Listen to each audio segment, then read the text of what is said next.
Hi, everybody. Welcome into our pre-show. It's going to start in about 20 seconds, so stand by as we begin 2 hours of Computer America Show. It's our all Linux program on today's program. Should be a lot of fun with Marcel Gagné, and as we start up right Your show now. will go live in 5 seconds. 4, 3, 2, 1.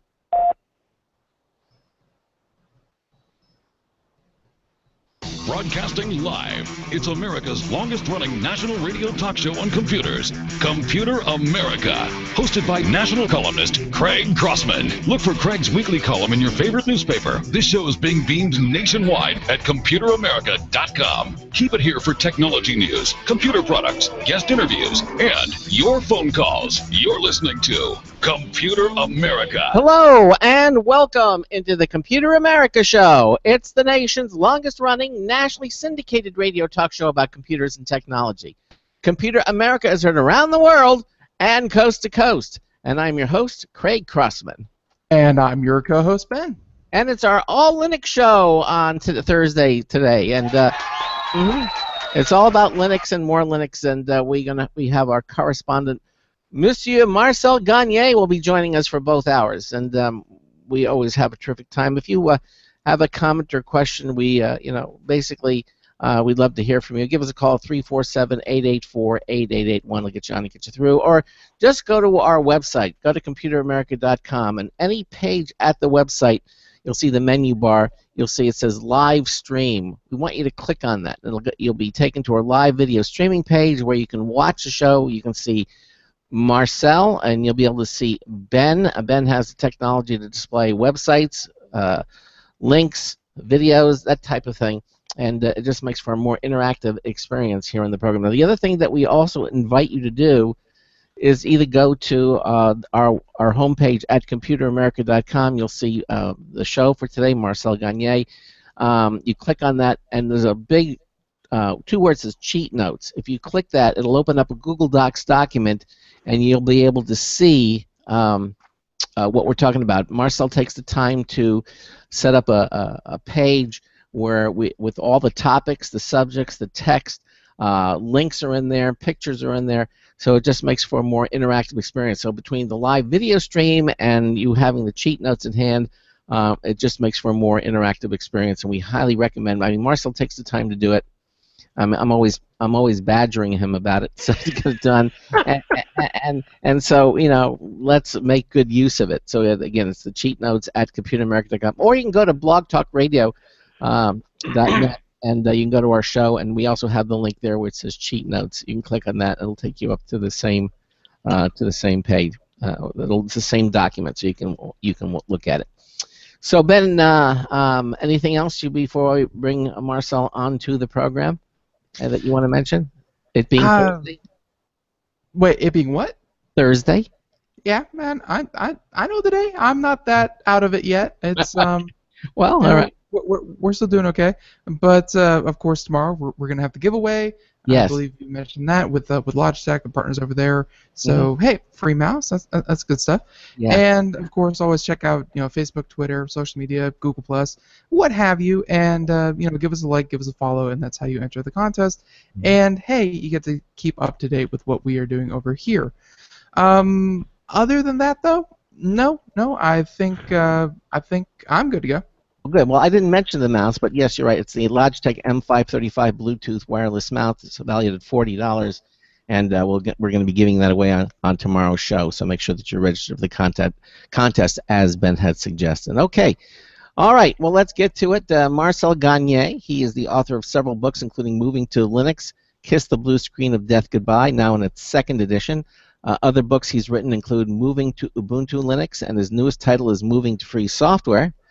He was also a Linux Journal monthly columnist. His column was titled Cooking with Linux, and Marcel was also a regular columnist for Linux Magazine, and he was senior editor and columnist for Ubuntu Magazine and a number of other magazine publications. So please welcome author and columnist and now Computer America correspondent Marcel Gagné to the show. Marcel, welcome into Computer America. How are you? I am okay. I'm doing fine. I will start by publicly apologizing to you for putting you through the horror of my last-minute notes every month. See, I admit it. I fully admit it.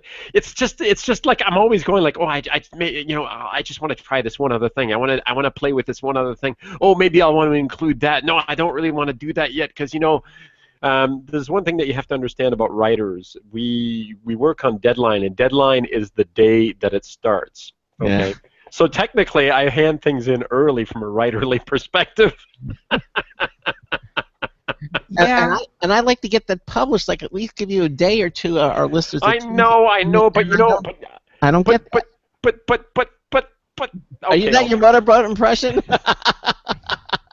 I'm so sorry. I apologize. There you go. I have publicly bared my soul and apologized on national radio. What the heck more do you want from me? That's absolutely and since we need you for our Linux correspondent, the public lashings will begin at 4:55 p.m. at the end of the show. Yes, we have the stocks that you can put your hands in. Yeah, exactly. No. Okay, so let me just tell you that again, if you're looking at the cheat notes, or if you're watching on a live video stream, Ben's actually displaying the cheat notes, and there is an introduction there. But before we do the introduction, I always enjoy asking Marcel what the wine of the month is, and what are we drinking today? Well, that's one of the things I love about this. It's one of the things I loved about writing Cooking with Linux. It's like I had an excuse to drink wine. It's like, well, why are you drinking wine right now at this very moment? Well, I'm doing it for the article. There you go. I'm doing it because I'm researching software. In this case, I'm doing it because I'm doing the show. So the wine for this month is this one here, and see, it's not even open yet. So I'm going to open it for you guys, and I'm going to drink it for you guys. The things I put myself through. That's right. It's just. Well, I don't know. I suffer for you guys. I do. I suffer for you guys. This is a Spanish wine called Beso de Vino, Kiss of Wine. Kiss of Wine. And it's got a cute bull on the front there, who's sipping and kissing his glass of wine there. This is an Old Vines Grenache, Garnacha, I guess in Spanish, and it is from Spain. And I ran into this one kind of accidentally. I ran into it. I tried one of the other ones from Beso de Vino, which I also really liked. And then I tried this one, and this one was even better. This is like I said, it's a 2011 Grenache, and I'll pour it right now. I'm so happy they have finally found the technology to do away with the cork. The cork was so annoying. It's funny. I confess that I'm one of the people who went, a screw top. Except that screw tops have actually become better at keeping wines from oxygen from getting from getting into the wine than corks actually used to. So the modern screw tops are actually better than corks. I believe it. Yeah, so you can't really complain about that anymore. It's like, no, it's actually a really, really good seal. Anyway, so how is it? That looks good. Oh, it's lovely. It's one of the wonderful things about it is it's also a very inexpensive wine. Here in Canada, it sells for about $10 a bottle. I don't know what that means for you guys. $8 here. Possibly. As you can tell, it's a deep red. It's got great nose. Super smooth. Very fruity, deep red fruity flavors. And it's just, have I mentioned smooth? It is just incredibly smooth. It is a lovely drinking wine. So I highly recommend it. And it is not going to break your pocketbook. And and I'm going to be buying this one for a while. In fact, I just recently bought a case. Because I want some. So, very good. And one of the things that we're going to be doing is one of the things I want to point out, of course, is that on the top there it says 25 years. My wife and I are going to be doing we're having family over for a 25th anniversary celebration, which oddly enough coincides with the very day that Linus Torvalds released his famous message introducing Linux to the world. Oh, okay. Yeah. Congratulations, by the way. Yeah, I know it's purely coincidental. Well, thank you. Anyway, so we've already picked a couple of wines that we're going to serve. We picked 2 reds and 2 whites, and this is one of our reds. So so that's if you're family and you're coming over. Yeah. Beso. All right, exactly. Beso de vino. Kiss of the... Beso de vino, highly recommended. Highly Okay. recommended. Excellent. All right, so there you go. And as you mentioned, on August 25th, in just a few days, Linux turns 25 years old. And so, what a better... I am so happy that I'm older than Linux. That makes me feel good. Well, I'm definitely older than Linux. There's no question. I mean, I could be Linux's dad. I'm not, but. So let's but it's relatively young. I mean, it's not like Linux was the basis that all computers were built on. It came around after Mac and after Windows and DOS. Yeah, and of course there was the big argument. You remember there was the big lawsuit on whether Linux basically stole from Unix, and I mean it is a Unix-based operating system. It uses some of the same command structures. So in that respect, I mean you could sort of argue that in terms of the presentation and the way it works, it's much older than any desktop OS that any of us are familiar with. So true. Now you could argue that.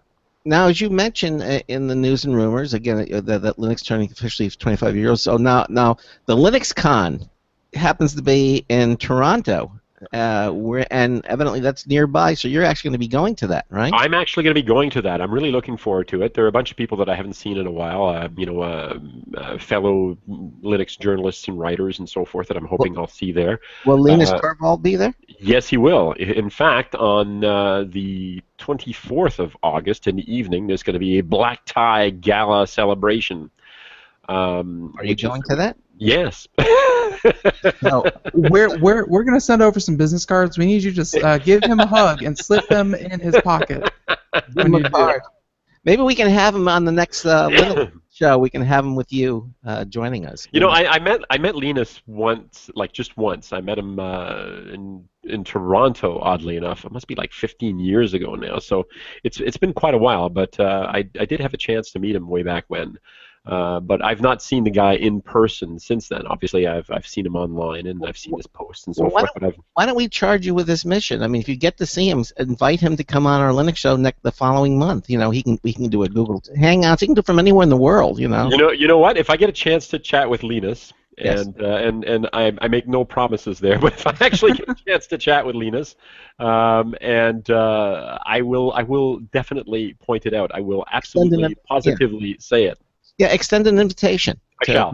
come on the program. That would be really. Even if he only stays for a few minutes, it just would be. I think it'll be a fun. It would be awesome. It would be cool. If nothing else, I'll see if I can get a selfie or something. Be sure not to mention that that Bill Gates beat him to the punch by being on the show by about 20 years. So, well, that's very interesting, isn't it? It is. Very interesting. Were you guys doing Linux segments 20 years ago? Ask Greg. I was a four. So it was Windows. I was a tadpole in those days. He was at the Boston Museum of Computer Museum, and he actually did it from the Boston Computer Museum. It's very cool. Yeah, well, there are a couple of things. That I'm planning on going at least 2 of the days. I may go all 3 days. As I haven't quite decided yet, but I will definitely be at the gala. The other thing which I think would be fun, which I'm going to do, is I'm going to try to do some streaming while I'm up there. So if you're using like the Periscope app, or, maybe I should do Facebook live streaming. I haven't quite decided yet, but I kind of like the Periscope app in some ways. But one way or the other, I'll probably do some live streaming from the floor, just for the halibut. I'm not suggesting that it's going to be anything terribly professional, because while I'm going there as a journalist, as a writer, so I'm registered as media, I plan on having fun more than anything else. Well, of course. Of course. I'm taking this as time off. This is playtime for me. I'm doing playtime. Now, So I'm really looking forward to it. I mean, there's a big slate of people appearing at the show. Linus obviously is going to be there. It should be really cool. I'm really looking forward to it. and you have a link there again on the cheat notes. It's the Linux Foundation and some of the events that will be taking place there. Yeah, and in fact, to the best of my knowledge, tickets are still available. You know, if you've got a company that's that's willing to pay you to be there. But what's really fascinating is if you take a look on the sponsors page there, I've mentioned several times on the show about how things have changed. You know how Microsoft was the enemy, and then of course there's still a lot of people out there who see them as the enemy. It's like no, they're planning something. God, I know they're planning something. But you take a look, diamond sponsors, like the people who would put the most money into this show. Huawei, and I'm not sure if I pronounced that correctly. Huawei, the smartphone we always manufacturer. call them Huawei. Huawei, but yeah, Huawei. I pronounce them Huawei. Huawei, but who knows? IBM and Microsoft. So Microsoft is one of the diamond sponsors, and below Microsoft in the platinum sponsors, SUSE Linux, Intel, Red Hat. Big names. Yeah, I mean, there's some big sponsors there. I mean, we've got Citrix is sponsoring it, Intel, Oracle, SanDisk, Google, Linux Academy, obviously, Ubuntu and Cisco, DigitalOcean, Docker. I mean, there's some big, there's some big people there. The lanyard sponsor is actually SUSE, so I'll be wearing a lanyard with a with a gecko or a lizard or chameleon. Sorry, it's a chameleon. Right. Whew. all right, so you plan to have a lot of fun there, and again, I do. I plan on having fun. And whether we get Linus to do the show with us or not, I mean, you're certainly going to have a lot of things to talk about, and maybe Absolutely, it should be links. You'll put, if you're taking some videos or stuff, put the links up in their show notes next time. I shall, and I'll even try.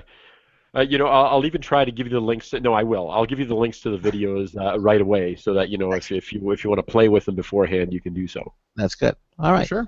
So now Ben and I did a story and at our news segment. This I think was like yesterday, and evidently it is turning out to be, as you quote, a seriously juicy rumor, and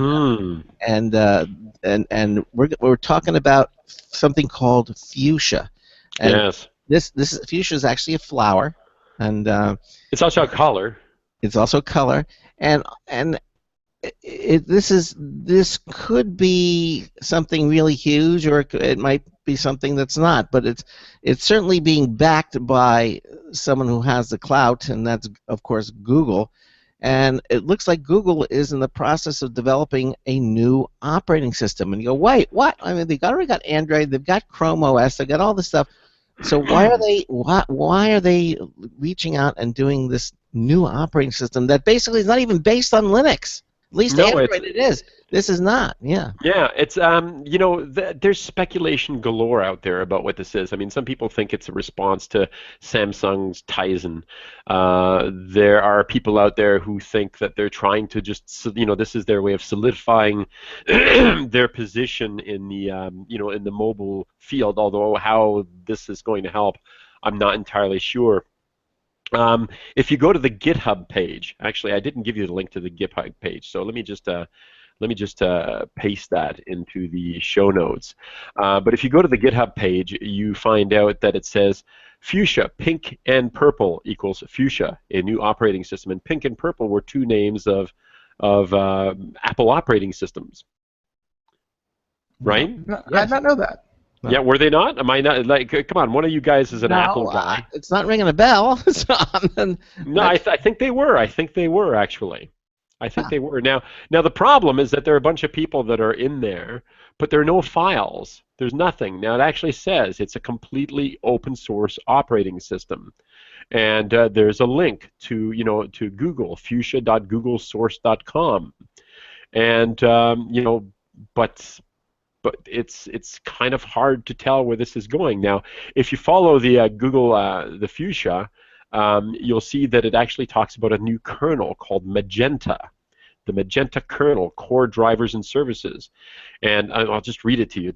I'm not going to bore you to death by reading everything that's here, but it says, Magenta is the core platform that powers the Fuchsia OS. Magenta is composed of a microkernel, source in kernel slash, as well as a small set of user space drivers, libraries necessary for the system to boot, talk to hardware, load user space, and run them. Fuchsia builds a much larger OS on top of this foundation, and on it goes. So what it actually means, whether it's actually going to become something. I mean, you got to remember, Google experiments with like hordes of things. I mean, tons of things. How many projects have you seen come out of Google that have been shelved after they came out of Google? Google has that thing where they make I don't know if it's just the developers or whatnot, but they make you dedicate 20% of your work time, be it just like a Friday or 2 hours a day, to developing a side project, to developing a new project, because they really do, like Google really does think that one of these side projects, that's where Google Maps came from, that's where the self-driving car came from. They really think that these side projects are going to be something impressive, and sometimes they are. And well, sometimes they are, and I actually think it's I just posted it in chat there, and I'll put it inside the show notes as well. But I do think that I think it's a good idea to do that. And of course, if you've got like whole piles of money and you're willing to say, look, I know it costs time and money and energy to do these things, but we're going to try them anyway. Because you never know. I mean, some of it is going to be crap, and some of it is going to be useful. And and that's where they're going. But no, I think it's really fascinating. I'm looking forward to seeing what it actually means, and we'll find out what it actually means at a later time. But pretty cool. Yeah. Wow. Some people were saying that it might, because it is open source. That's one of the key things there, and they're saying that it might offer a bridge between the Chrome OS and Android, and maybe as a bridge, or to merge. In other words, to become, like, let's say, the new operating system. I'm not sure, at this point where that's going, but that. Sorry, go ahead. That was one of the things that we're talking about. Was that basically it was sort of like acting as a bridge to kind of merge these two operating systems. That is a possibility. I don't obviously have access to what's going on inside to know what it is that they've done to make Android apps run properly on Chrome OS. There was actually a project called Arc, which allowed you to run, APKs on your inside your Chrome browser, but it was kind of kludgy. It didn't work particularly well. I tried it early on, and frankly, I couldn't get anything to work. Well enough that I actually thought it was worth trying out. But that may be that what they've done is kind of a kludge. I don't know if you were following BlackBerry when they were doing they did this thing where they made a bridge. They literally built a software bridge so that you could run Android apps on top of BlackBerry OS 10. Right? I know that BlackBerry made like their own version of the Android operating system. Is that what you're talking about, or like did they? Well, do something? They didn't make their own version. They made a bridge, and they took the Chrome OS, the things necessary to pass all the commands and so forth through not Chrome OS, sorry, Android, so that you could actually run Android apps on Blackberries. Now, the vast majority of apps, to be fair, actually worked reasonably well, but unfortunately, because of the way they were doing it, it wasn't supported by Google, which meant you had to get your APKs either from Amazon.com, which they did manage to establish a partnership with, or you had to get your programs from some other APK repository out there. Take your pick. There's a number of them out there, as you know.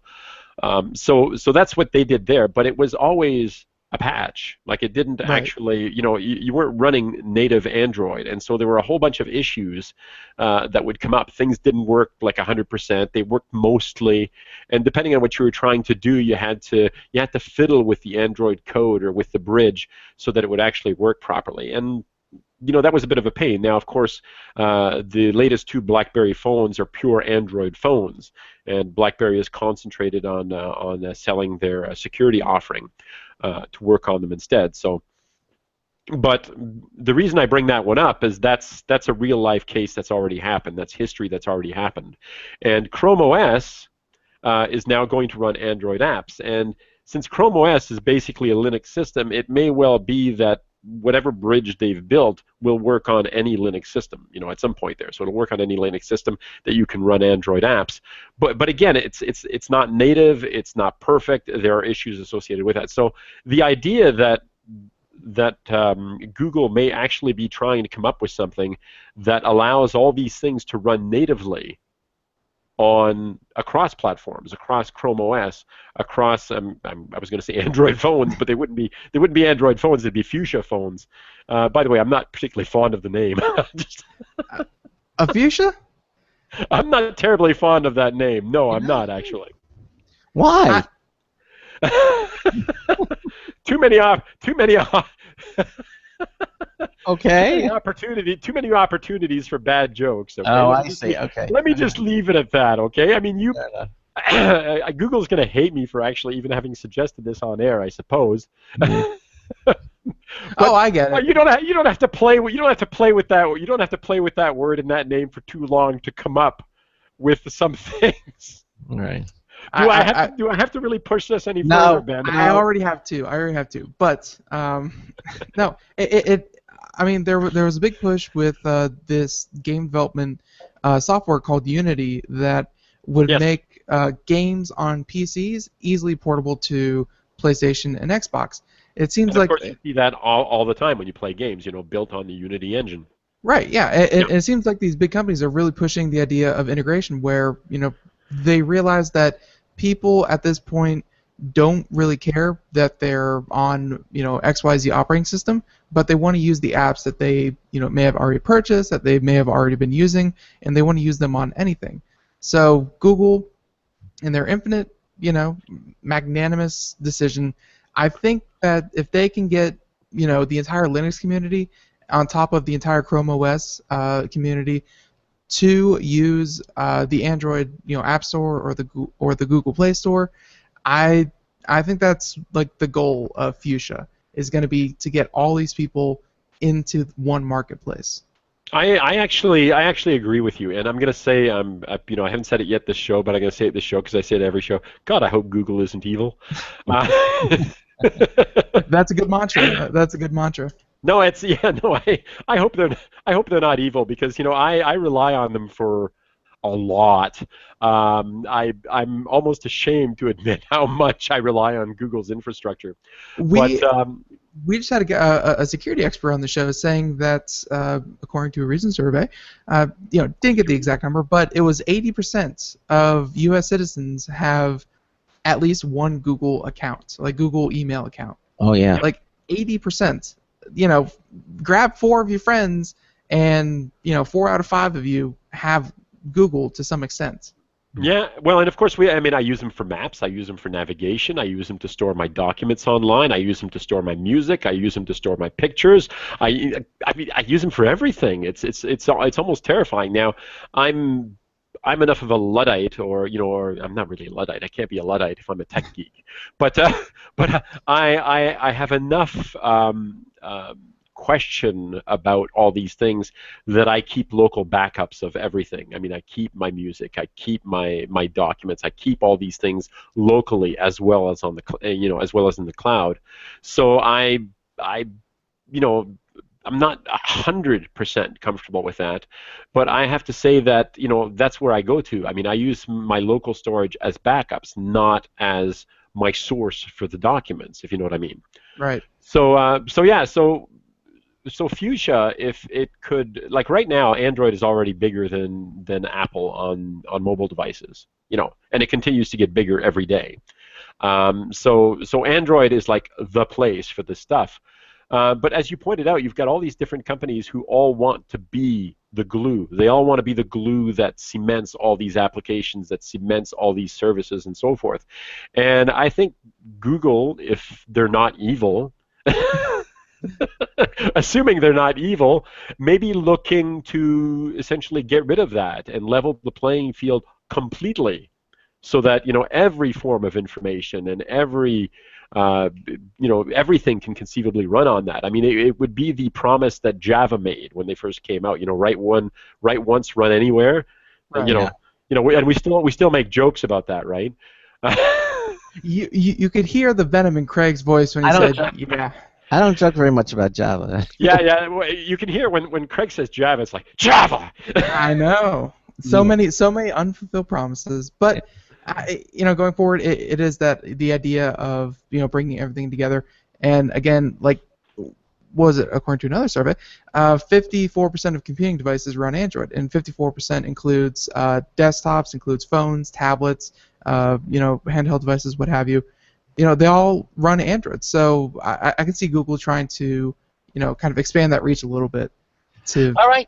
We're listening to the Computer America Show. Ben and I are talking to Marcel Gagné. He's here with us for both hours. We're talking about Fuchsia right now. We're going to take a break. We have a News Tisples review from Marty Winston coming up, and then we'll continue on with our All Linux show today on Computer America. Sometimes disaster strikes. Data can be lost due to many different reasons. Accidental reformatting, power spikes, virus attacks. Zero Assumption Recovery provides a suite of highly effective and thorough data recovery software for Windows operating systems. ZA is suitable for home users and small businesses who need a powerful data recovery solution for Windows and Linux file systems. Go to z-a-recovery.com. Sometimes disaster strikes. Data can be lost due to many different reasons. Accidental reformatting, power spikes, virus attacks. Zero Assumption Recovery provides a suite of highly effective and thorough data recovery software for Windows operating systems. ZA is suitable for home users and small businesses who need a powerful data recovery solution for Windows and Linux file systems.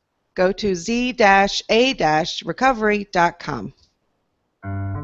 Hi, this is Craig Crossman, host of the Computer America Show. You have important meetings to schedule. Your company's getting ready for its IPO, and you're in charge of the PTA fundraiser this month. So how do you coordinate everyone to be available at the same time? Are you still using emails, phone calls, even text messages to schedule meetings with a group of people? How's that working out for you? Not so great, huh? It's a fact that every day, millions of people suffer from scheduling headaches. Well, with Doodle, scheduling meetings with a group of people is quick and easy. With Doodle, you can easily propose available times to each member.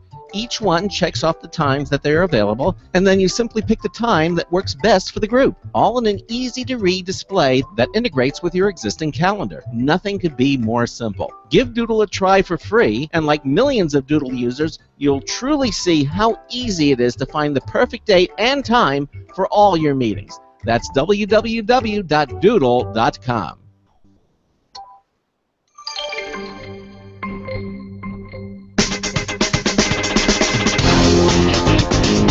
Anybody remember why there's a string around my finger? Marty Winston with a News Tips Bulletin Review for Computer America. This time we got in the eHang Ghost Drone 2.0 kit with their VR goggles. This drone is a precision instrument with a gimbal-mounted spherical 4K camera and an impressive amount of control. It seems excellent at keeping its place even up just under 200 feet with a solid breeze. The goggles let you see either what the drone sees or what it sees through its own front camera, so you get a heads-up display of status. We wanted a drone that could do built-in progress videos of our house project, then do gutter patrols or after-storm property line patrols, and those things are no great challenge for this quadcopter. Bottom line, the eHang Ghost Drone 2.0 with VR and a 4K camera, it's an ultra-high-def eye-in-the-sky that even we can fly. Marty Winston, News Tips Bulletin for Computer America. And welcome back to the Computer America Show. It is 33 minutes past the hour here. As we continue on, we are just in the beginning stages, if you're just joining us, just at the very beginning of our All Linux show today. So, yep, Marcel Gagné joins us for both hours, and we're just getting into, just what is with Fuchsia and how, they're making it open source, I think in the best way possible, and the fact that all the code is available up over at GitHub. And I've always wanted to ask Marcel this question. I mean, to you, what is more important? Is it that it has to be Linux, Marcel, or is the fact that it's open source the most important thing? Open source, to be perfectly honest. I mean, obviously, I've been a huge proponent and a huge champion of Linux and Linux distributions, but that's because it's brought to life an operating system in an environment that is actually truly open.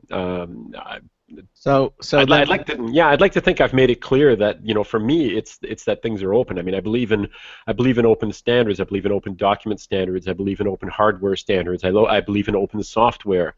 I believe in open source. I don't have anything against businesses making money. In fact, I'm totally for businesses making money, for individuals making money.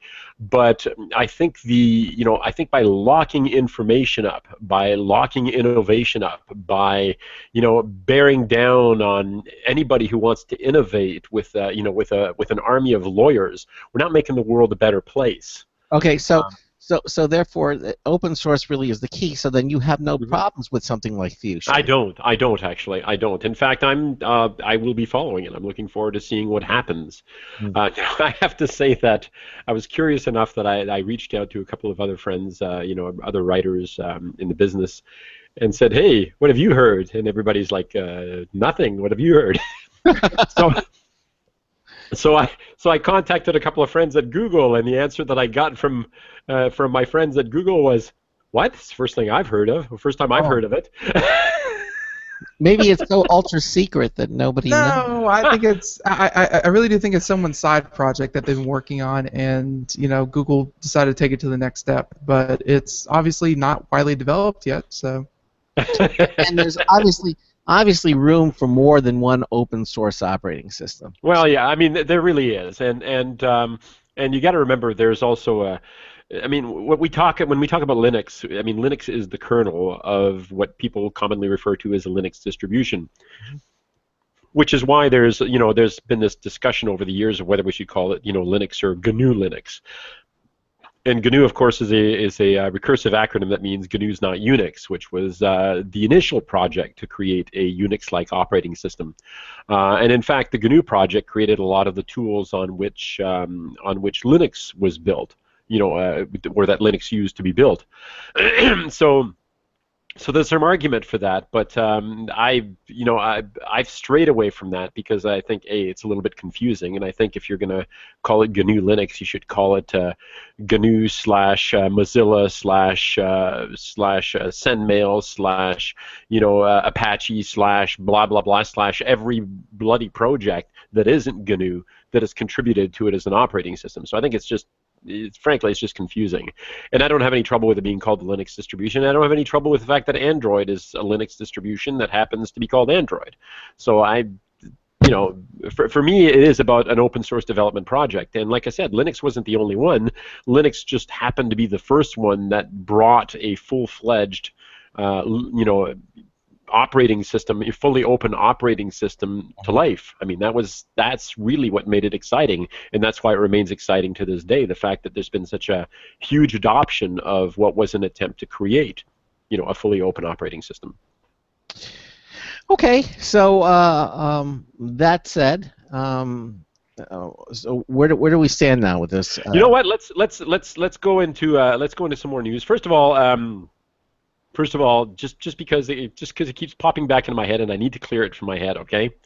Yeah. All right. I need to clear this from my head. Have you watched Mr. Robot? Yeah, I have, but I never really got into it. I tried. I watched 2 or 3 episodes, and it was just I don't know. It didn't grab me. So I didn't. After the 3rd or 4th episode, I just gave up on it. We kept. I mean, we watched it right through to the end. How about you, Ben? No, I get all of my Mr. Robot news from secondhand, and I've heard like really, I've heard people with they get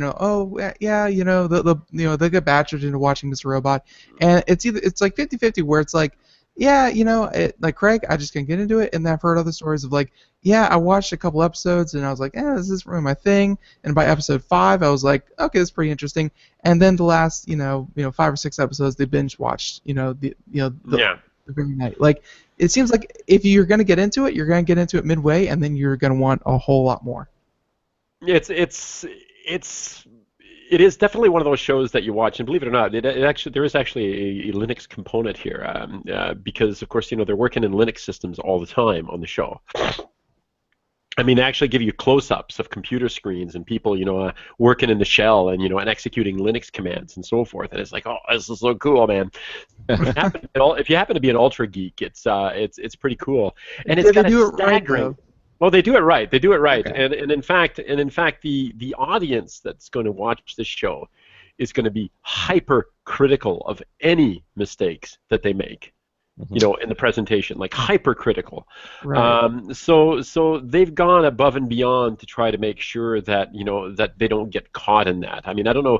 I haven't actually bothered to research to find out who their technical the technical people are who are involved in providing that sort of stuff. But they've been pretty much bang on, and it's like operating systems, rootkits, security exploits, servers that big security firms, server farms, all this sort of stuff. I mean, it's hyper geeky, and I'll be honest with Craig here, who said I watched it for about 3 episodes. When I watched the 3rd episode, other than geeking out on all the tech that was on the screen, I have to say that there was I kept seeing the letters WTF flying across the screen as I was watching it. It's like what the like, what the hell is going on here? What is this show?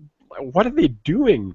And I'm not going to do any spoilers for anybody else out there, but we wound up watching it. We had we had it recorded. We had it sitting out there. And we hadn't watched any of it, and we wound up watching it over the course of a week, roughly, and week and a half. I mean, it's only like I think it's they're at that. I mean, in the first season, they're at that many episodes. Right. And of course, we've only watched the first season at the moment. But if you go on IMDb, it's a staggering 8.8 out of 10. I'm looking at it right now. 163,540 votes, 8.8 out of 10. Try to find shows, movies that rate that highly. No, it had that mass appeal, but I don't know. I think just by the title itself, and just because it's kind of geeky, like I think that it turns some people off. Oh, yeah. I don't know.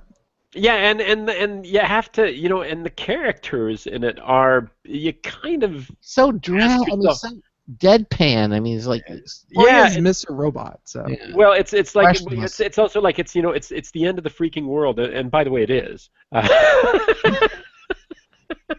It actually is the end of the world in a way, but it gets into the whole concept. I mean, they've got a secret, a hacker society, basically like Anonymous. In fact, they come on screen and they wear masks and they say, we are blah blah blah, and you have been warned, and we will take down this, this powerful organization. So they sound like Anonymous. I mean, they're obviously built on Anonymous, and in fact, the company that produces it is like by Anonymous Productions. So it's fascinating. I mean, you should give it another shot. Like the people out there who are into tech, who are into Linux and open source, who are into security, it takes a while to get to the point where you're not just going WTF. But it's fascinating in so many ways. Oh. And I don't even know if I can call it good. It's just one of those things that's kind of hard not to watch, once you get into it. Well, I guess that's true because there's another series up on Netflix called Stranger Things. Watch the first episode. I haven't gone. I watched the first episode and I went, okay. And I said to Ben, so anyway, they said, get to the 3rd episode, watch at least the 3rd episode. So I did that, and all of a sudden I was hooked. So I binge watched the entire thing. Actually, it's very, very good. It's a modern show, but it takes place in the 80s, but sometimes things have a delayed reaction. I don't know what it is. You have to get into it, and then. But I have to admit, I mean, part of what binge watching, if you'll pardon the expression, has made it possible to do is to give it more time. I mean, used to have this thing. Look, if I can't get interested in the first episode, I'm just not going back. A perfect example, Mad Men is one of those things. It's like I watched the first episode of Mad Men. It's like I never need to watch this again. I watched the first episode of Game of Thrones, and George, I'm really sorry, dude, but I couldn't get into Game of Thrones. like watched the first episode, and it's like, really? This is where people are excited about this? I'm glad you didn't get hooked to his books, because you would still be pissed at him. Well, I didn't get hooked on his books either. I've met George, but I've never actually read his book. So you can't read everybody's books, right? But anyway, the show is it's hard sometimes to get into a show unless, of course, the episodes are sitting there. If you had to wait like a week for the episode to come back on, it's like, well, you've lost me a week later. I'm just not going back into this to check it out again. Right. And I suspect that that's the case on some of these things. But with binge watching, you don't have that limitation. You can watch the first set, you can watch the second, you can watch the third, and then I guess make a decision. Hey, I almost didn't watch Downton Abbey. I watched the first episode and I fell asleep through the first episode. It's like, oh God. And Sally, my wife Sally, said, no, we're gonna watch the second episode. And it's like, all right, okay, we're gonna, because I put up with all your tech and science fiction shows. You're gonna watch this with me. So I watched the second, and I have to admit, second episode, I was completely, utterly, hopelessly hooked. I was a Downton Abbey groupie. So sometimes it takes 2 or 3 shows. Sometimes it takes just one. Sometimes you just can't bear to watch the second one. Yeah. I think that most people will give things an hour. They'll give them a certain amount of time, and like you said, when you have to wait, every Wednesday at 8 p.m. Central, I don't think anyone's going to give it, weeks at a time to really, give it a chance. So with Netflix and binge watching and Hulu and what have you, you really get the opportunity. But I just gotta say one thing about the Stranger Things is that I keep hearing about how it's so nostalgic for the 80s. Like it brings back, like the 80s creepy, movies and television dramas and that kind of thing. That's the thing that turns me off the most, and that's the reason I'm not watching it. Because everyone's saying it's so nostalgic for the 80s. I never experienced the 80s. What do I care? Yeah, but did you read the book Ready Player One? No. Okay, I know you keep mentioning awesome. it. It's awesome. I know. What is wrong with you? I need to get a Kindle. That's the only way I'm going to get it is if I get a Kindle. I really need to. Dude, it's awesome. Anyway, I am so looking forward to that movie whenever it happens. Maybe I'll be disappointed because I love the book so much. But I'm okay with nostalgia. And I have to say, I watched the first episode and I didn't feel it. I was alive during the 80s. These were my early adult years, and I didn't feel it at all. People watched That 70s Show, which was really popular, the whole nostalgia thing for the 70s. And the 70s were my formative years. I was born in 1960, so from 1970 to 1980, that's 10 to 20 years old. And yet it never connected with me. Ever. I watched a couple of episodes and it's like, eh. Well, yeah. Of course, they have a whole TV network now. I think it's called Digital TV or something, where you can watch all the shows. Doogie Howser and All in the Family, and you can see all these vintage. So like TV Land, but I guess TV Land. Like it sounds like the idea of TV Land, but maybe TV Land has that connotation of, oh, that's where you go to watch I Love Lucy and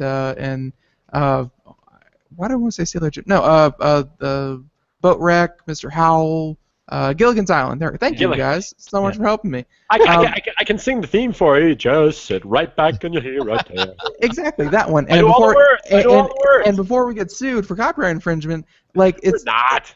It seems like exactly. It seems like instead of going with TV Land, they had to create a whole new station for not quite as old, but still remember these terrific shows from yesteryear, and that's why you get, was it Craig, Digital TV, yeah, something. Right. So you can watch Sanford and Son. You can watch all the old shows. You can see them all. Leave It to Beaver. They have all of them there, and you can watch them or binge watch them or whatever you want to do. Mm-hmm. Oh wait, so it is a streaming service. I believe it is. Yes, it is. See, and that's where television's going. I feel like we've deviated from Linux, Yeah. though. Well, kinda, actually, believe it or not, when I talked about Mr. Robot, I was actually talking about Linux and security. So. We get so easily sidetracked. Okay, let's get back onto that. Security.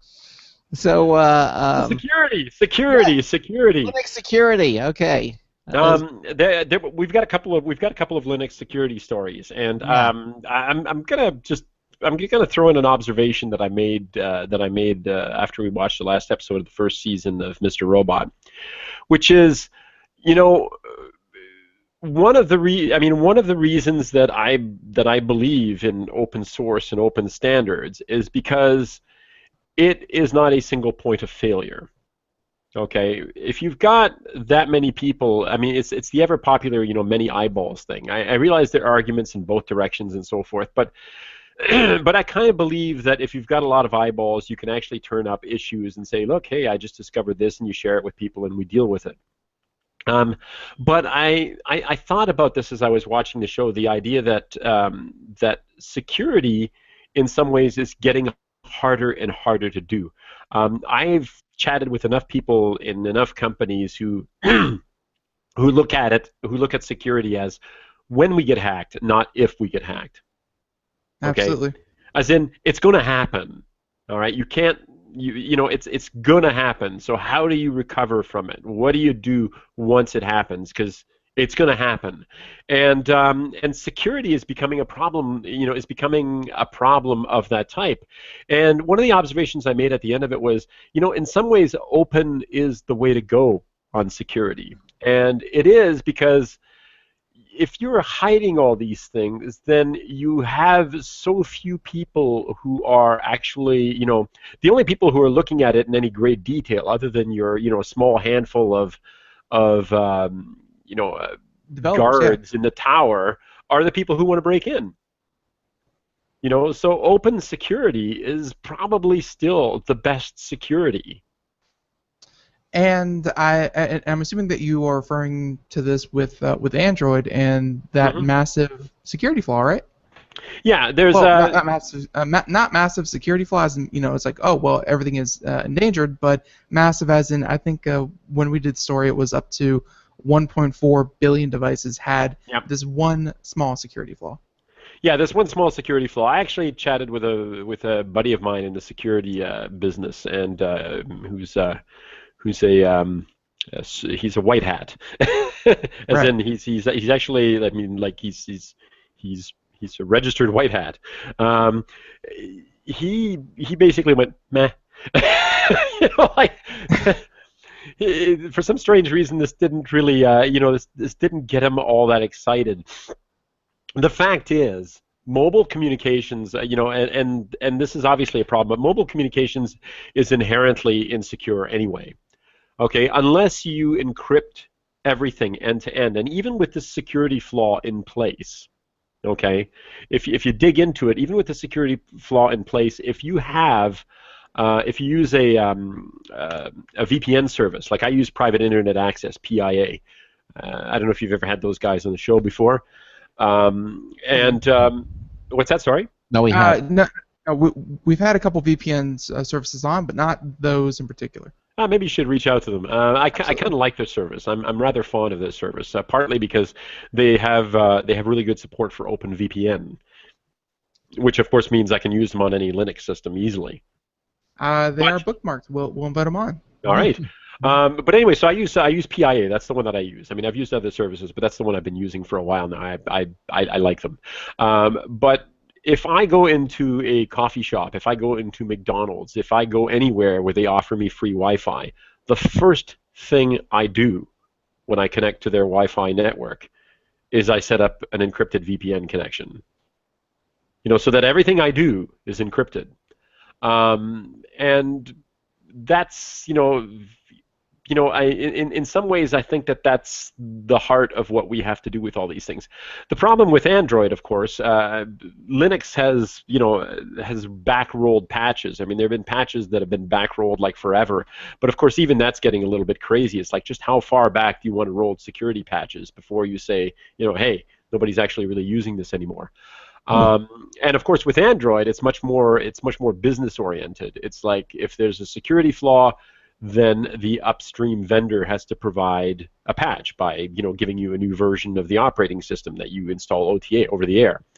If you are the sort of person who likes to hack their phones, as I do, I mean, every device I have in the house, even my kids' tablets, are all rooted.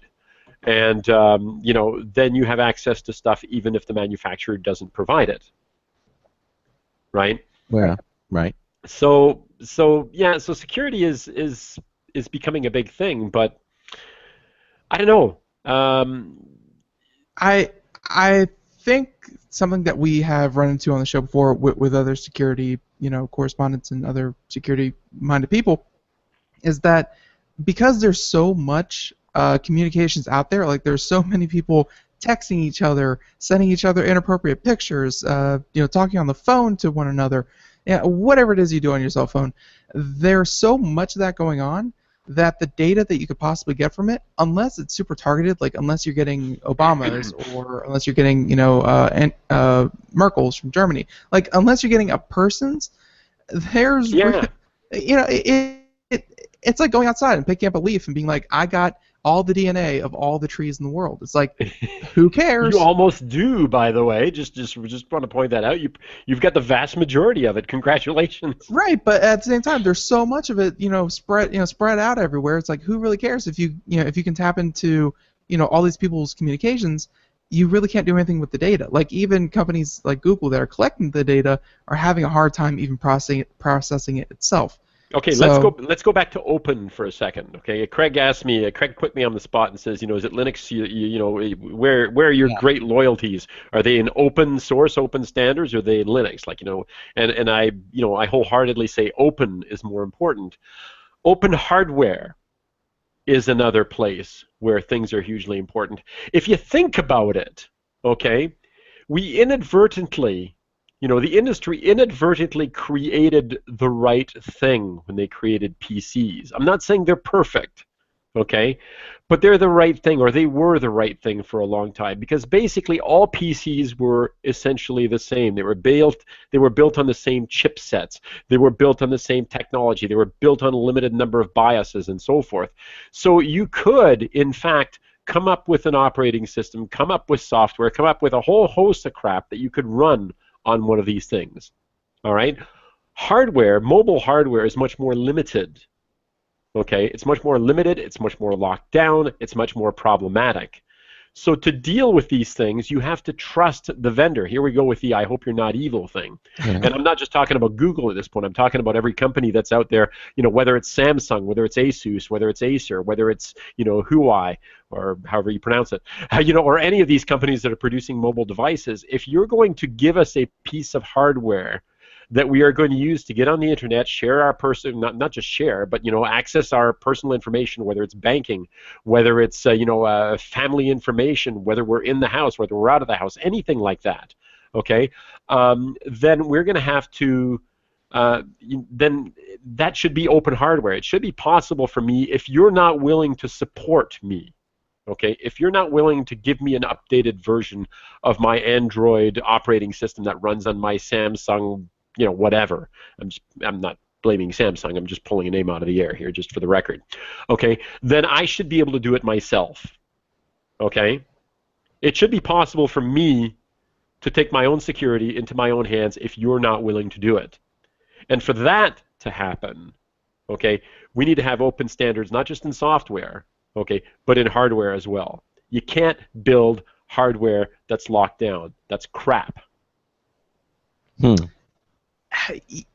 Like you are right at such a basic level that I can't argue anything with what you just said.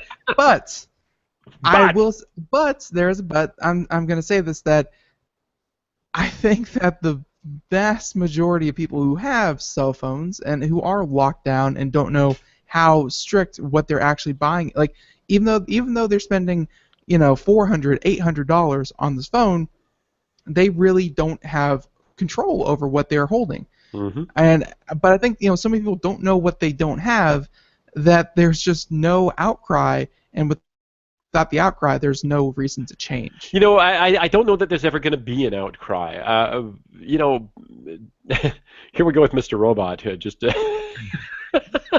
going to use a Mr. Robot reference. But when, and hopefully I can do this before we get to the top of the hour here, but when we had the big financial meltdown a few years ago, and you know, Lehman Brothers was bailed out along with all these other companies and so forth, there were trillions of dollars that we as the public paid out to fix those problems, okay? And those trillions of dollars that we paid to these crooks that brought us to the edge of insanity, okay, could have paid off all our debts. Yep. Every bloody, you know, every bloody student loan in the country, every credit card debt, all this crap could have been paid off. Instead, we gave the money to bandits, okay, who brought us to the edge of financial extinction. All right, and by the way, that does come up in Mr. Robot, oddly enough. But you would have expected that there would have been. I realize that we had the, you know, the 99%, the 1%, blah blah blah. Well, wait. Let's come back to this. We will reach a point in the next hour. Yeah, we'll just come right back to it. All right. This is the Computer America Show. Marcel Gagné continues on with us. We're going to be right back and continue on this conversation just in a few moments. Don't go anywhere, Marcel. Broadcasting live, it's the only national radio talk show on computers to air every weeknight. Computer America, hosted by national columnist Craig Crossman. The first hour's behind us, but there's still more of tech news, tech talk, and your phone calls. We're being beamed nationwide at ComputerAmerica.com. You got computer problems? Bring them on. You're listening to Computer America. Computers run the world, and we run computers. Call us or send us an email to live@computeramerica.com. Hello and welcome into Hour 2 of the nation's longest-running, nationally syndicated radio talk show about computers and technology. This is the Computer America Show, and I'm your host, Craig Crossman. And I'm your co-host, Ben. And we continue on with Marcel Gagné. I told you just a few moments. So we're talking about, well, again, Mr. Robot. But well, we're not specifically talking about Mr. Robot, but outcry. Outcry. Right. Okay, so I know that there was the you know, the 1% movement, you know, the sit-ins, all that sort of stuff, and yes, it looked like stuff was happening, but it basically fizzled out. Mm-hmm. You know, let's be honest, it basically fizzled out. So yeah, a few people were upset, but we as a society said, you know, it's perfectly okay for these big companies to get a payout when really that payout could have paid out all of our loans, all of our credit cards, all of our car loans, all of our education loans. But and would we just said, but would it have? I mean, yes, it would have. Yes, it would have. In fact, I know, but there's no entity to just say, okay, let's start distributing all this money to all these people. I'm aware of that, but why did we have to give those people, you know, our hard-earned tax dollars, basically? Where would it have gone? Anyway. But outcry, okay. I'm not. I don't really want to spend a lot of time on that. I want to go back to the security. I want to go back to the security aspect. Okay. So you say, so if that did not manage to generate a bigger outcry, okay, let's take a look at credit card fraud, okay. I remember a couple of years ago, we went shopping to the States. We went into Target, bought like a pair of rollerblades for our kid. And that was at exactly the time that Target got hacked. And there were like, you know, 1.4 million credit cards that got stolen. And our credit card was one of the ones that had, you know, a couple $1,000s put on it. Oh. Now, thankfully, the credit card company, you know, said, yes, we realized that you weren't actually where the credit card money was spent, and, you know, and we rolled it back, and we're not going to charge you for it. You know, we accept that, and we know that it was because of the Target hack. But nevertheless, okay, where's the public outcry? Okay, 1.4 million, that's just Target. Let's not, I mean, that's not every other, you know, mass credit card hack that's actually happened. That's just one company. Mm-hmm. And yet it's like, you know, well, you know, we're dealing with the problem, blah, blah, blah, and so forth. There's no huge outcry. So now we get to this thing about, you know, we've got a vast majority of Android. We get like huge numbers of Android devices out there. Companies that build them fast and build them cheap and put them out there, support them for a year, couple of years or whatever, and then we're done with it. You know, that's it. We wash our hands of it, and then we're waiting for the new devices to come out. where's the outcry? There should be some outcry about people not taking our security seriously. But because it didn't affect you. I mean, as you heard, you got your money back and you just went on with your life. I think you would have heard more of an outcry if people had to pay up, because of that. But because they were protected and they didn't, it was just okay. All right, now I got my money. Let me go on. Yeah, so all that stuff in some ways is kind of artificial, and that's why you've got security people who look at this and they go, meh. It's like, yeah, whatever. I mean, and of course in this case you actually have to be looking at as Ben pointed out, you have to be looking at a specific person's phone. So in the end, when some of these things happen, even if if the credit card company had not given us back our money, or hadn't erased the fraudulent purchases, it would have been us that was affected. It wouldn't have been 340 million American or 35 million Canadians. It wouldn't have been. It would have been us, and maybe another 1.4 million us's. But in the end, we're, despite the fact that we're living in this interconnected, social media world and so forth, we're also terribly isolated by the technology. It's like it's happening to you. It's not happening to everybody else. It's just happening to you individually. And, and when we get locked down inside, the products that vendors give us with no way to get out, other than to buy a new product from another vendor who will lock you in again, I think we're stuck. I think that's where we have to build an open world. We have to build a world of open surveillance. We have to build a world of open security. We have to build a world of open hardware. We have to build a world of open software. We have to build a world of open genetics so that, we have access to our own health, our own health information and so forth. So, yes, Craig, to go back to your original question, open is the most important thing for me. Okay. It was secure this route, but we got there. Well, yeah, and this whole thing about the 1.4 billion Android users who are vulnerable to hacking, I think your friend and his very appropriate response of meh, I believe this hack was found by a security research firm. So it's not like we're noticing that all these hacks are happening. Yeah. And this is it was found it was found before it was found in the wild. So obviously, going forward, they're going to patch it, and very, very base level, but at the same time, not very important. Okay. Well, all right. Well, speaking of security. Yeah. Okay. Now, we all got excited. Yeah. Go ahead, Craig, because we all got excited about this. Yes. And at the recent Black Hat conference, it was shown that the inclusion of Linux into Windows operating system might, in fact, present even more security headaches for Microsoft. Now, how so? Well, so not only has Microsoft had to deal with, with their own internal security issues, software being built, exe files, bat files, encrypted docm files, whatever, all that stuff. They now they've said, okay, well, we're going to add a new layer where you can execute Linux binaries. Or binaries coded to run under a Bourne shell under a Linux kernel, and isn't that cool? So of course, what like you said with the other one, it's like it was found by a security team, and there's no evidence that there's huge security infractions in the wild or anything like that. There's nothing here specifically at the moment, but it's like you've just created a new vector for potentially thousands, millions of possible bits of malware that could now infect and run on Windows systems by adding this.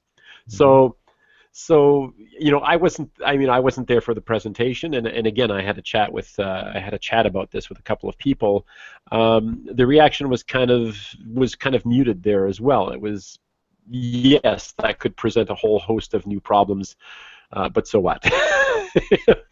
So adding Linux into Windows, as exciting as that is, as cool as it is that you can now run Linux binaries, it might actually open the door for more problems for Microsoft. Administrators will be real happy, but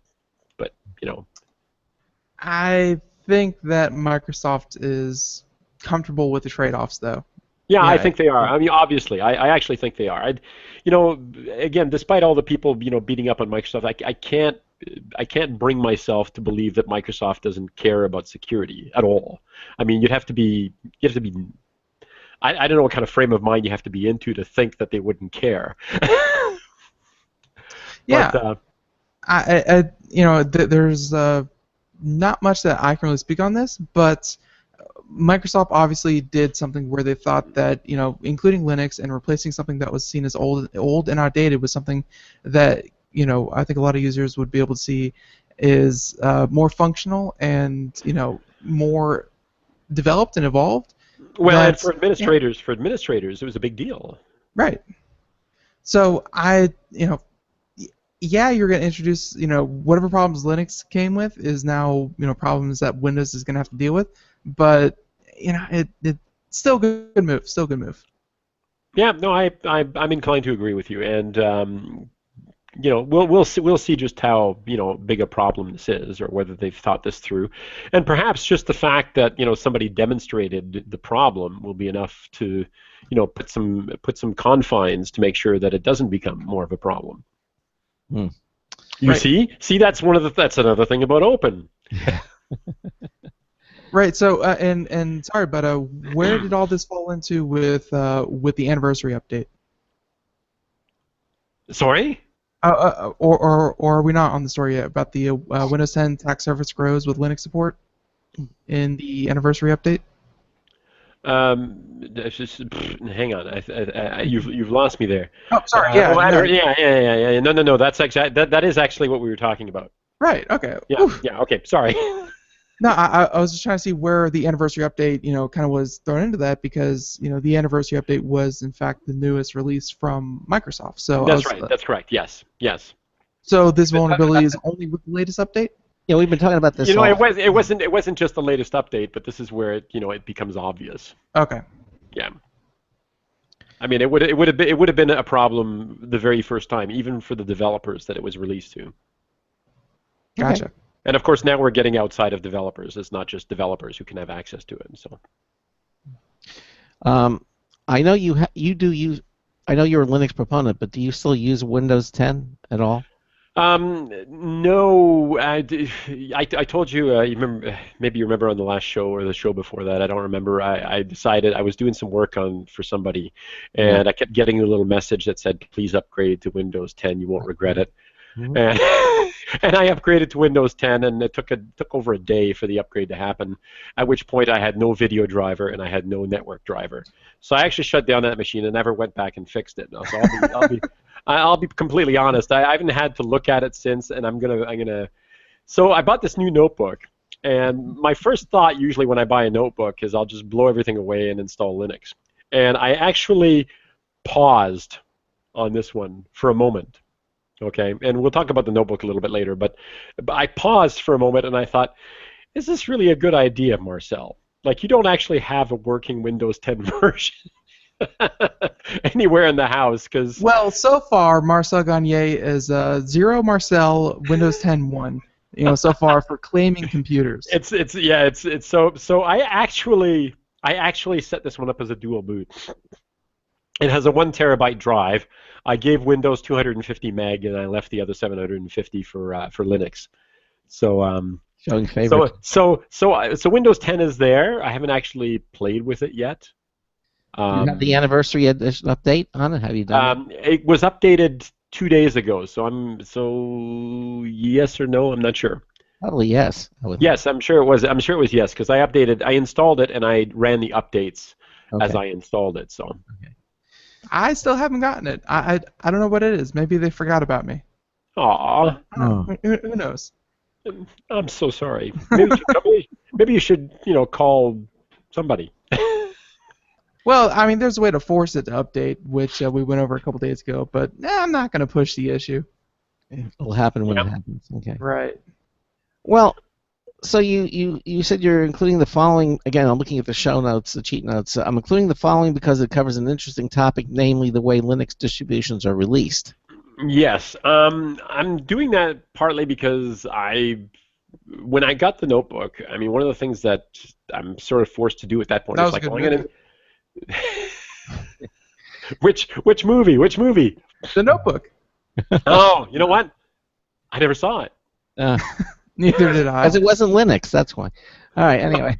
Hey, listen, I watch a lot of shows that aren't Linux, but no, I haven't seen it. I haven't seen it. Anyway, so and I still call it a notebook, although I don't know. Is the word laptop or notebook these days? Laptop or Ultrabook if it's a SSD thin form Nah, factor. it's a 17-inch notebook, so it's yeah. Yeah, no, actually that might be an Ultrabook. I think of that. All right. All right, it's a big notebook. Anyway, it's a big Right. notebook / laptop. Take your pick. Anyway, so one of the things I do when I do that is I think about what I'm going to install on it. Now I could have just installed what I had on the old one and just left it at that. But I started shopping around and thinking for things, and of course this will take us to the distribution focus in a second here. But one of the things that you sort of think about is Linux. Open source was one of the early open source philosophies. It's still out there. Is release early, release often. Okay, just I've made changes. Here it is. I've made changes. Here it is. I've made changes. Here it is. And there are a lot of Linux distributions out there. This article sort of covers it, and it covers it from the perspective of chaos, which I covered on the show here a few months ago. And in fact, I installed chaos I think I ran it for about a month or something like that as my desktop OS, but it was one of the ones that I switched to. And of course now I've switched again, but we'll get there. But so they talk about the idea of how Linux releases and distributions come out. And this can be a bit confusing for people because we've got distributions that come out whenever. We've got distributions that come out, every 6 months, come hell or high water, and that's basically what Ubuntu does, which is why the distributions are called. The current one is 16.04, and the next one is 16.10, 16.10. In other words, comes out in April, comes out in October. That's it. Every 6 months we get a new distribution, and some of the other ones are like, well, we're planning on it. Here's our timeline. The distribution will probably come out right around this time, and hopefully they meet that date. Maybe they do, maybe they don't. And in the article, he mentions Fedora. Fedora more or less has a distribution date, but they are willing to bend it, if they don't think it's right. If they think we need to deal with this problem, it's like, it's going to be a few more days, guys. And then you've got rolling releases. And rolling releases are interesting. Chaos being one of the distributions that has a rolling release because it's updated perpetually. All right, it's always on the bleeding edge. So whenever you feel like it. Sorry, go ahead, Ben. No, I think most people would be familiar with that if you run Chrome or Firefox or any other browser. Yeah, they'll keep you updated as long as you have the option selected to keep you up to date. Then essentially, rolling update. Yeah, so they're going to do it. So in Linux now, except it's not just a single application; it's the whole thing. Right. So you're getting rolling updates on every conceivable part of your operating system. So you don't just suddenly have a new browser one day. You might have a new browser, a new a new communication, new communication tools, new version of this, new version of that, new version of the operating system. It can be a little bit bizarre, but if you like to live on that bleeding edge, if you like to always be trying out the new stuff, rolling release can be quite neat. So there you go. So I wanted to include it because that was the case, and of course it's one of the things I thought about. I thought, do I want to go back to a rolling release, for my desktop?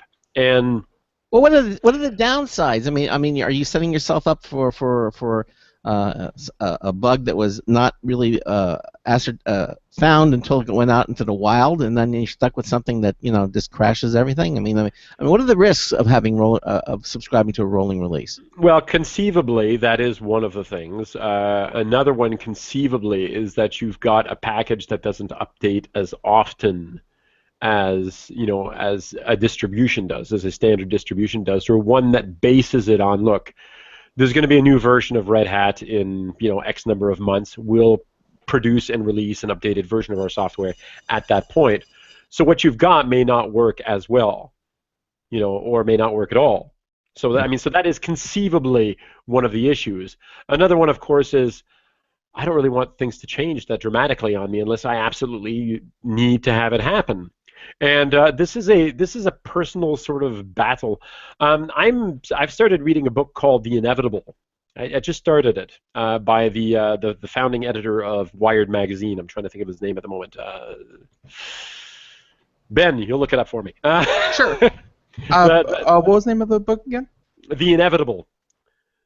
The inevitable. Anyway, so Don't so I worry, started- Google has it. Google, Has yes. spell check. We'll Google. Thank you, Google. Anyway, so in the introduction, and like I said, I just started reading. I just got the book a few days ago, and I just started reading it. I heard him interviewed on the I was listening to an interview with him on the Tim Ferriss show, and I thought, oh, that sounds fascinating. I've got to pick up this book and read it. So there it is, The Inevitable, Kevin Kelly. Anyway, so he talks about the upgrade cycle and how he fought against it, and it hit me that as much as I'm a bleeding edge kind of guy, I mean, I tell myself this all the time. I want to try the latest distribution. I want to try the latest version of the software. I want to do this. There are places where I fight upgrades to the end. And one of them, of course, is hardware. And this is my Moto G second generation, okay? What an antique. Lovely. Yeah, it has been getting slower and slower, and it's not just because something's going wrong with it. It works just fine, okay? But the software continues to be updated. So the software is more demanding, requires more memory, is doing more in terms of, storage, like, it's always more and more and more. So yeah, I'm getting the latest software because in a sense that's, if you turn on automatic updates on your Android, you are dealing with rolling releases there as well, right? Yeah. But I'm paying the price in performance for hanging on to this thing and for saying, no way, this thing still works. By God, I'm going to continue using it until it dies. And in the next half hour, we're going to revisit something that we talked about last time. The same thing happened with my notebook computer. It's like, no, it still works. It still works fine. I can continue running my Linux distribution, and in fact, you can run scaled down Linux distributions on old hardware. We've covered this before. But for a guy who likes to live on the bleeding edge, I'm paying a price. Okay, I'm paying a price because my system is getting slower and slower all the time, and I'm not willing to sit still and use old software. So I have to attach myself to the development cycle, and I'm going to have to sort of mentally and from the perspective of my pocketbook,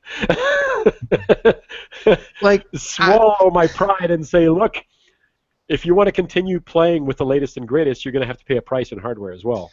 Right. It's, I'm sure if we had a psychology major, again, I only took, Psych 101 in college, so I know everything, but it's that whole value proposition of, what you currently have is more valuable than something that you could possibly have if you put down money or work or, any kind of commodity that you would trade to get something new. What you have, as long as it fulfills, some very basic needs, like looking back on a good purchase, like I'm sure we're going to talk about your laptop, and looking back on what you were trying to make work and what you eventually got to work, looking back, you'll say, wow, I waited, I tried to put it off for so long, but I probably should have done this sooner. It's so much, so much more effortless and this and that. But when people have, laptops from 6 years ago, and when people have desktops from 8 years ago. And, I know this is a Linux show, and we advocate taking those old computers and making them work for you now. But there's, there is that trade-off, and it sounds like a very interesting book that he would explore it in. That's, you're trading what you could possibly have for what you currently have, and a lot of people, I think, weigh more heavily on what they currently have. Yeah, I agree, but I think it's kind of fascinating that I got stuck on that, despite the fact that on some level I understand it. I understand it. You think you're better than psychology, huh? It happens to everyone. I do not blame you. Yeah. Anyway, so yeah, at some point you have to accept that you got to upgrade. You just have to. Mm-hmm. I have a customer whom I love dearly. Actually, they're not just from the perspective of they pay me, but because they're awesome in so many ways, and they hang on to hardware and software forever. And of course, we're running into a problem now where it's like, I'm really sorry, but we're gonna have to spend a couple of days upgrading like this. there's just no way we can't we just can't continue this. So. Well, why don't we as we're just before the bottom of the hour, why don't we start looking at some of the distributions? Because I know we always have unusual distributions that you come up with and talk about, and a couple I've looked at a couple of them already, and I think we want to start off with for those of you who have a Hawaiian bent to you. Maui Linux. Do you wear Hawaiian shirts? Do you dream of pineapples? Well, right. Well, we have a version of Linux for you. I don't even know what to do with that. What is Maui? Maui, I'll tell you what Maui is. Although I confess that I looked at it and went, Maui. Do you remember? I'm only here once a month, so it's like. Would you remember several months ago? I got rather excited about a new distribution called Netrunner. Remember Netrunner? Do you remember Netrunner? Yeah. Yes. Yeah. Anyway, so I got all excited about Netrunner. I thought, this is really cool, and I'm really enjoying it, and I want to check it out. I loved some of the artwork that they did with it, and so I installed it and I ran it for a while. And what was funny about it is I wanted to run a distribution that was based on Arch Linux, which one of their distributions which was their rolling release. Rolling release, and I decided to go back and take a look at it because I thought, hey, I actually did enjoy this distribution. I actually did think it was really cool. So maybe I should have a look at it again. And as it turns out, they were putting out a new version called Maui.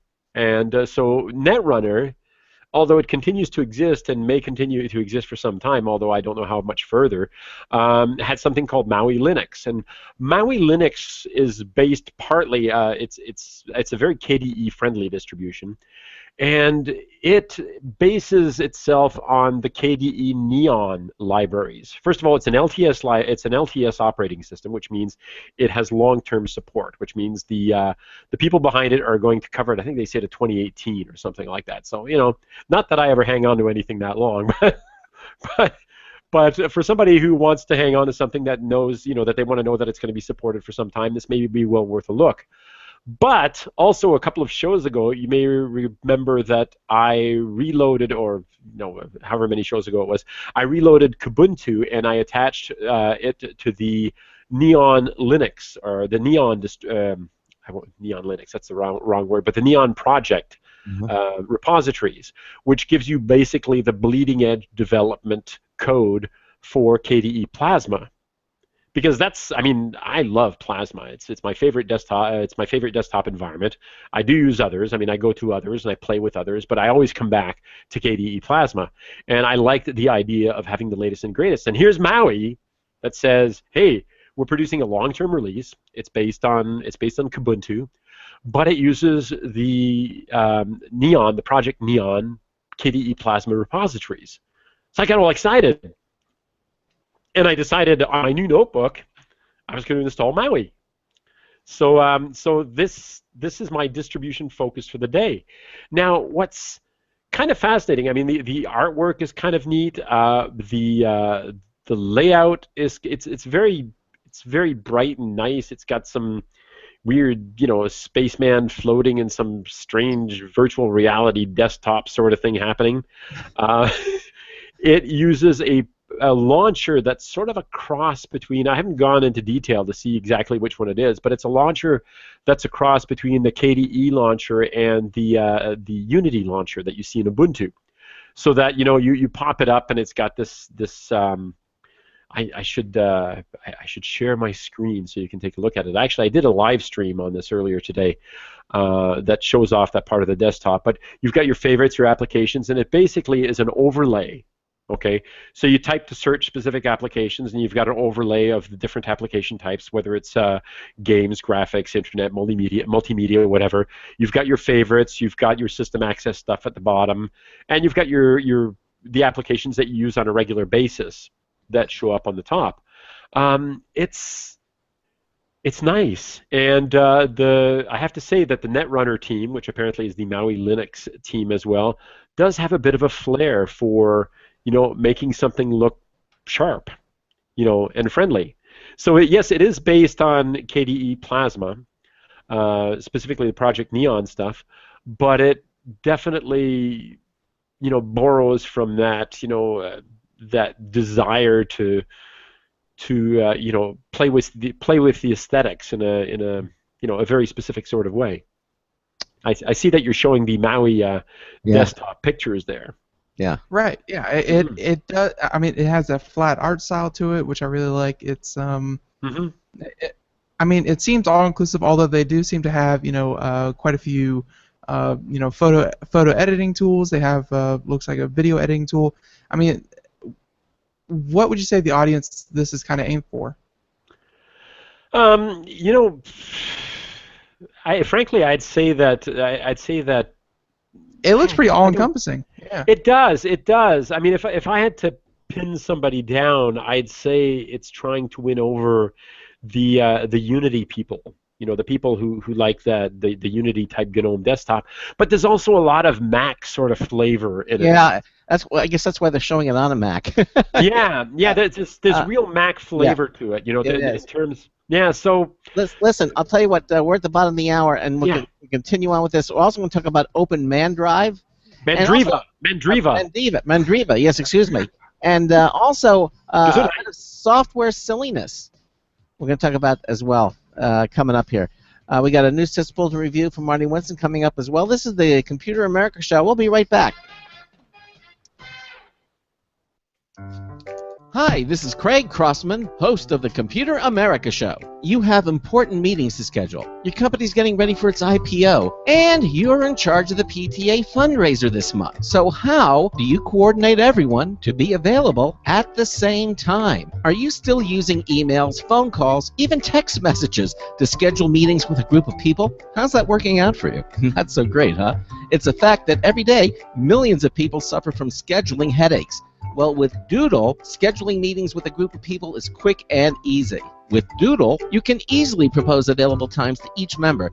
Each one checks off the times that they are available, and then you simply pick the time that works best for the group, all in an easy-to-read display that integrates with your existing calendar. Nothing could be more simple. Give Doodle a try for free, and like millions of Doodle users, you'll truly see how easy it is to find the perfect date and time for all your meetings. That's www.doodle.com.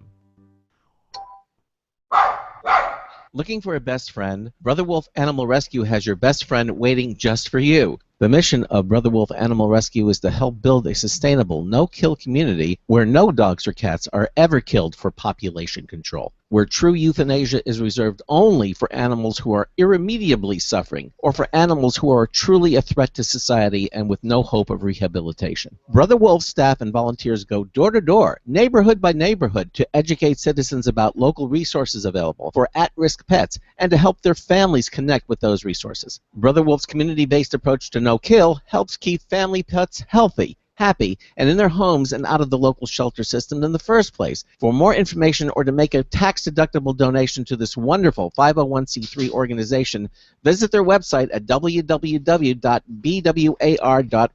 Help to realize Brother Wolf's vision when no animal is euthanized for lack of a home. Who's a good boy?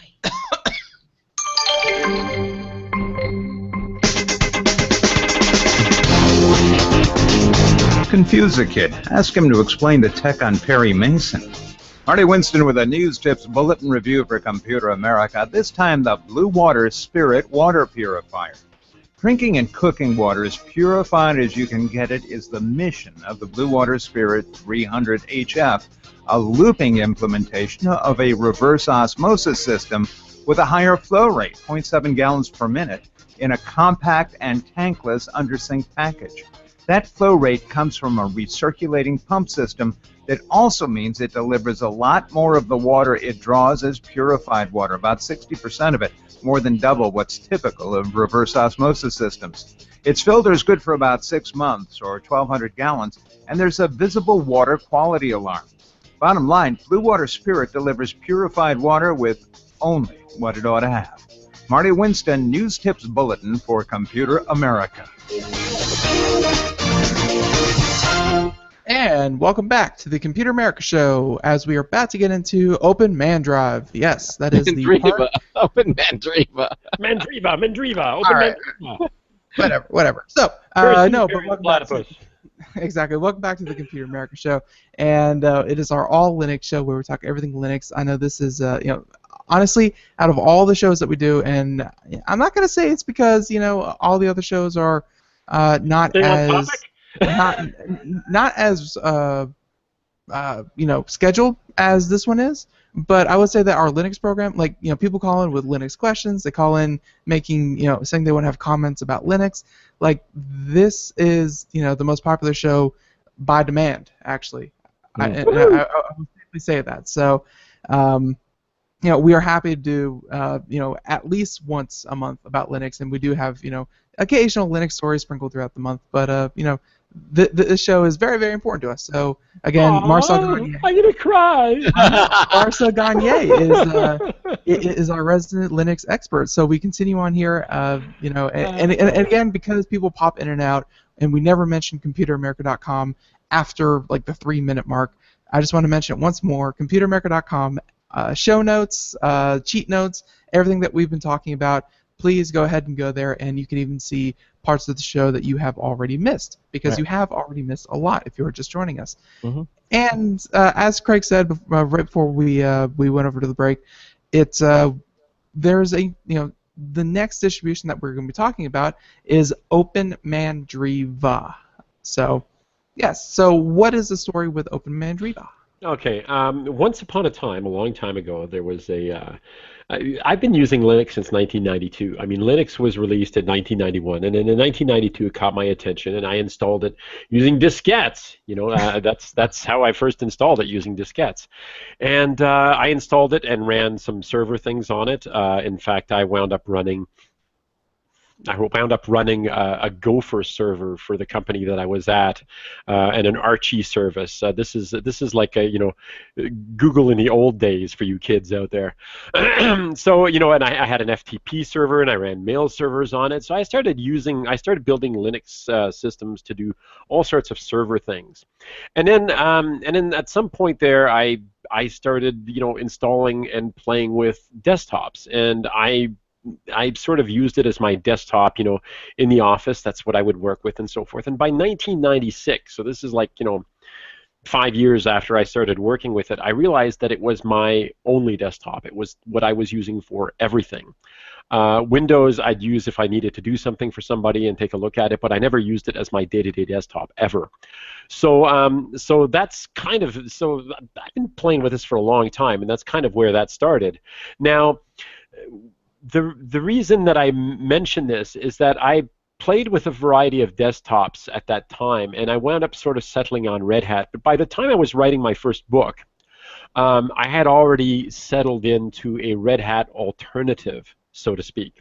So there was another, and as you know from this show, there are a lot of distributions that are built on other distributions, right? There are a lot of Ubuntu-based distributions. There are a lot of Red Hat-based distributions. But at that time, there was a Red Hat-based distribution called Mandrake Linux, which had as its logo a wizard, which they got sued for because, Mandrake the Magician, people, even though, Mandrake had been gone for a long time, said, wait a minute, you're using, so there was some history there. So they changed it to a different logo, and they had Mandrake Linux was like, a shooting star sort of logo, but it was always based on Red Hat Linux, but they were going that extra mile, so to speak, to make it user-friendly, to make it something that the average person could use. So they were one of the first distributions to really go after, if you'll pardon the expression, the Windows users. To say, look, here's an alternative desktop that can do what you need it to do, and and it's pretty, and it's beautiful, and it's friendly, and it's Mandrake, and then it became Mandriva somewhere along the way, and then Mandrake was basically selling box sets, so their business model was built on the idea that we were going to sell box sets. But the company went through a lot of changes. They went through, Mandrake was sold, reorganized, rebuilt, came out with new distributions.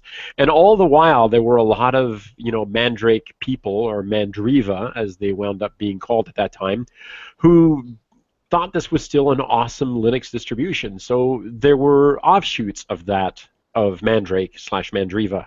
One of them is Open Mandriva.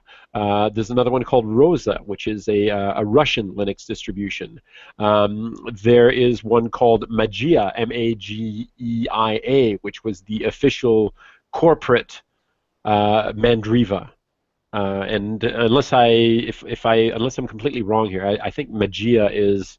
I should go and look it up, but I think they're no more. As in, I think the company has finally said we're just there's a Magia project, but so if you go to mageia.org, mageia.org, you can get the latest version at that point, but the company, I believe, is gone. So somebody could, check me out on this, but I believe the company Magia is officially gone. So the corporate entity that was Mandrake Linux, that was Mandriva, is no longer in existence. But the legacy, so to speak, of Mandriva continues to exist and continues to be developed, and frankly continues to put out a really nice operating system. And there are some dedicated people behind the Mandriva, PC Linux OS, and so forth communities that continue to champion this distribution.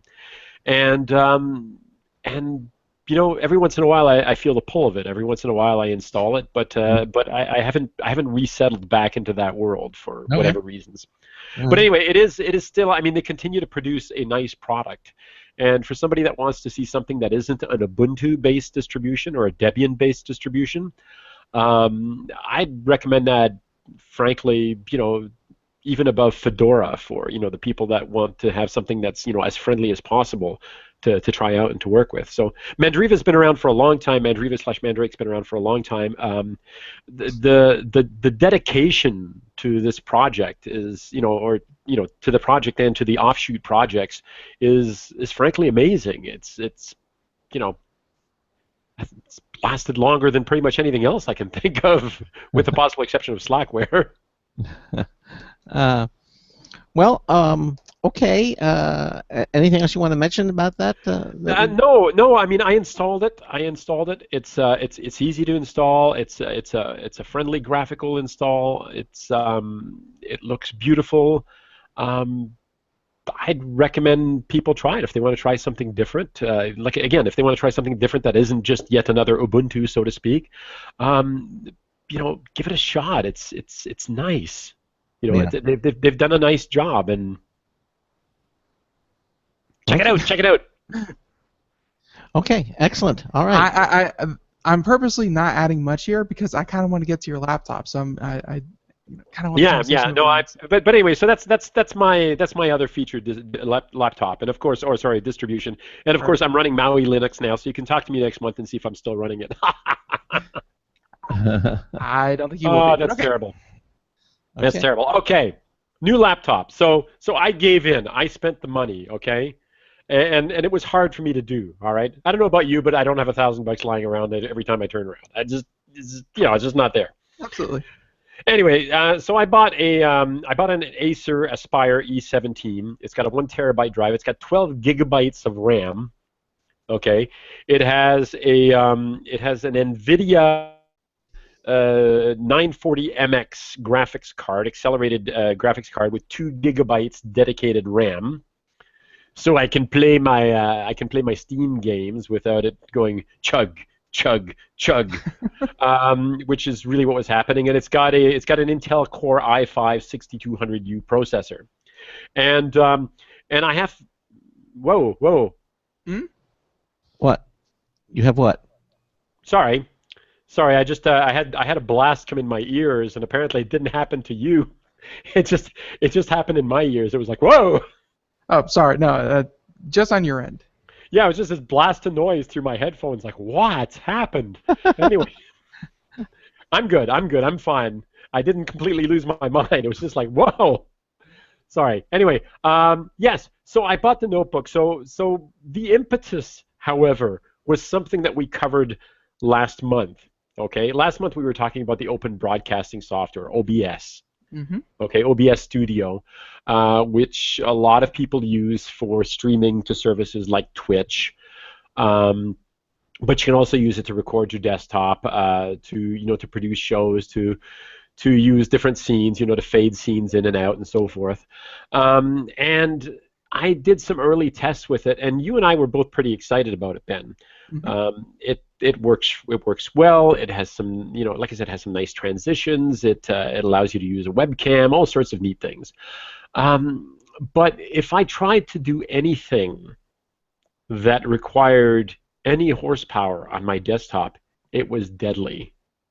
Like if I had Chrome running in the background and I tried to stream something, it was awful. It was laggy. It was like, yeah, that kind of defeats the purpose of having OBS, is when you can't Yeah. stream anything. Yeah, but it worked if I was using really basic stuff. Like I did a couple of tests where I live streamed solitaire. And Craig viewed that, and he loved it. It's like this is what people are really looking for. People are really nobody wants to see these fancy games, first-person shooters. Nobody wants to see that crap. People want to see live stream solitaire. So I live streamed solitaire as a test. It was like, okay, that's cool. It works. It works really well, and I was relatively pleased with how it worked. And I had played with transitions after the fact, but it was kind of awful. I mean, if I tried to do anything, so I fought with it. I swear, I fought with it for like 2.5 weeks. I can do this. I can tweak this. I can make this part work better, and so forth. Now, I had my old notebook has an i3 23 something or other, so it's a 2012 chipset, okay, with an integrated video card. So it doesn't have dedicated video rendering. Right. All right. So I thought, that's it. I don't have a choice. If I'm really going to do this, and I've already wasted like weeks at this point. I've wasted weeks getting to this point just to be able to do a decent recording or a decent broadcast, and I'm still not there. So I'm as they say, time is money. You might not have money, but time is money, and you're wasting vast amounts of it. So I went out and I bought the new notebook, and to be honest, it's pretty darn good. And I loaded up OBS, and frankly, it was nice and fast, and I was able to do things until I tried to do stuff that required 3D acceleration. And I found out, much to my chagrin, that OBS out of the box does not support acceleration. So. So you said that you had to recompile it, and I did, and I've said this on this show here. You don't need to compile anything nowadays. There are pre-compiled packages for everything. So you don't actually have to do anything like that. Depends is the answer. It depends on what you're trying to do. And first of all, when I installed the notebook, I had some issues with what is it called, secure boot and all that kind of crap. I wound up turning off all that stuff so that I could get around it. I'm sorry, but secure boot's a pain in the butt, and it's meant to lock you into the operating system that's loaded on your PC. If you've got a PC, a new PC, just turn it off. I mean, it's a pain in the butt. Just do it. Fight the system. Turn off secure boot. I say turn off secure boot. Anyway, but I digress. So I wound up installing it, and that was fine. And then I ran into problems with OBS. And so I went looking for I thought, okay, maybe I need the latest and greatest NVIDIA driver. So I actually went to NVIDIA, and I downloaded their Linux driver. Boy, was that a mistake. How so? No graphical desktop came up. I just got a black screen that came up. I had to switch. So I uninstalled their modules. So I'm continuing to waste time here. So it's like I've spent the money now. I've spent over $1,000 on this computer, and I'm continuing to waste time. It's like, damn. So I uninstall it, and I realize. So I think, okay, well, there's this SDK that you have to download. You have to register as a developer with NVIDIA to be able to download the SDK, which gives you the pieces of code that are necessary for you to compile the new version of OBS and FFmpeg, which is what's used to render the video on your screen. So I do that, and it doesn't work. And so I install the Open driver, and that's not working either. And it's like, well, crap. Uh, it tells me that the rendering isn't turned on. So I go back and I get the latest update series of drivers, not from NVIDIA, but from Maui / in this case, Ubuntu. And I install those, and then I go in and I download the code for FFmpeg, FFmpeg, and then you have to compile it, but you can't just compile it. You have to compile it and specify NVIDIA, accelerated support. Right. Okay, and then you have to, after you've done that and you fought with all the bits of code that aren't actually on your PC that you need to have installed and so forth.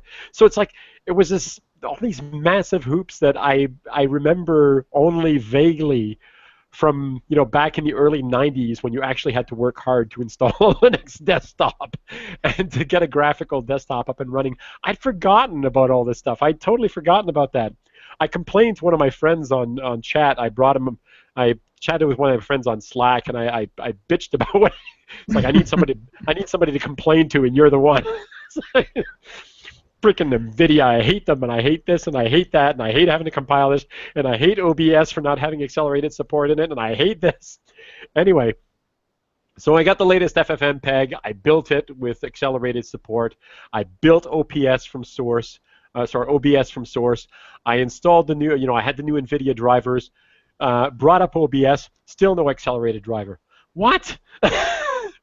So I found out that there's a program that you have to, to actually say it properly, it's prime-select.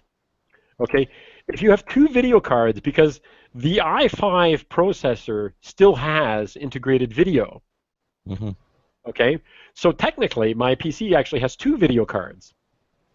So I had a loaded NVIDIA driver, it was compiled, it was working, everything was good, I had the code in there, and yet it still couldn't do any acceleration because now I had two video cards.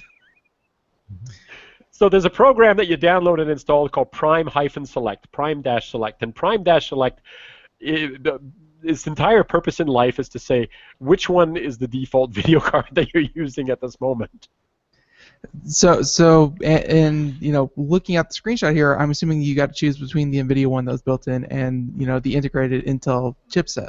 You are absolutely correct. So I said prime select, NVIDIA, did that, fired up OBS again, and lo and behold, it's a beautiful thing. Lo and behold, here I'll fire it up here so that I don't actually lie about the screens that I'm referencing.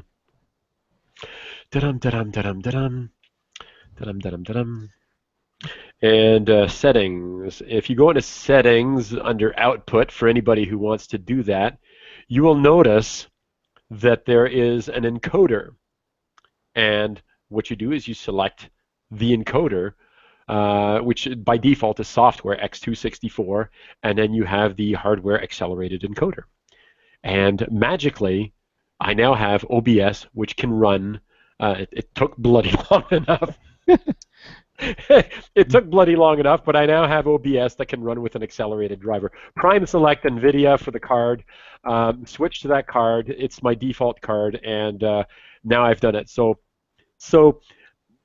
the early days pain, it made me appreciate the pain that people went through in the early days, myself included, to get a working Linux desktop, with a graphical, with a full graphical desktop on the strange hardware, strange new hardware and so forth, because I had basically had to go through all the steps to make that happen. That sounds like so many more hurdles than what I had to go through, which was, I'll be honest, pretty simple in comparison. Shut up. Yeah, exactly. But I mean, hey, at the end of the day, though, you do now get to live stream, I assume.